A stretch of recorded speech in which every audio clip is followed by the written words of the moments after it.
Hello, this is Cindy Vandover, marine scientist, on board the Lawrence M. Gould in the Southern Ocean. During this research cruise, we have worked stations along 5 lines, each of which extends from the coast to deep waters of the continental shelf. With each successive line, we move further south. The distribution of the station lines anticipates the southern progression of regional warming that is taking place along the Antarctic Peninsula. Each day, we typically occupy 3 or 4 stations. The work follows a routine, the basic steps of which were choreographed years ago at the start of this long-term research effort. On arriving at a station, a light sensor is deployed over the stern of the ship to generate profiles of light quality in the water column.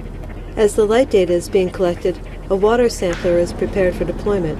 It gets lowered to the seafloor and then, on its ascent, signals are sent down the wire to close water bottles at specific depth intervals.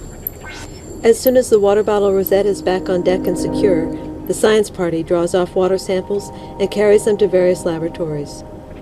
The analyses conducted on board include assessment of bacterial activities, measurement of inorganic nutrients that sustain phytoplankton growth, and chemical titration of water samples to determine the amount of dissolved oxygen that is present. With water samples secured for assessment of bacterial and phytoplankton populations, a modified acoustic fish finder is lowered over the side. Data from the fish finder, together with samples collected in net tows, are used to census krill and other nectonic populations. Organisms collected in net tows are sorted to species and are counted to provide a record of the planktonic community at each sampling station. To complete the penguin census, a camping party of 2 bird biologists is sent ashore to 3 different islands where there are nesting colonies of adelies. The birders also monitor penguins' swimming and foraging activities at sea. It has been altogether a month of long hours and hard work in the 24-hour daylight of the Southern Ocean summer. I asked Dr. Bill Fraser of the Polar Oceans Research Group to put our work into a larger context. His response considers not just the regional climate shifts taking place along the western Antarctic Peninsula, but also to the global climate changes that we are observing today.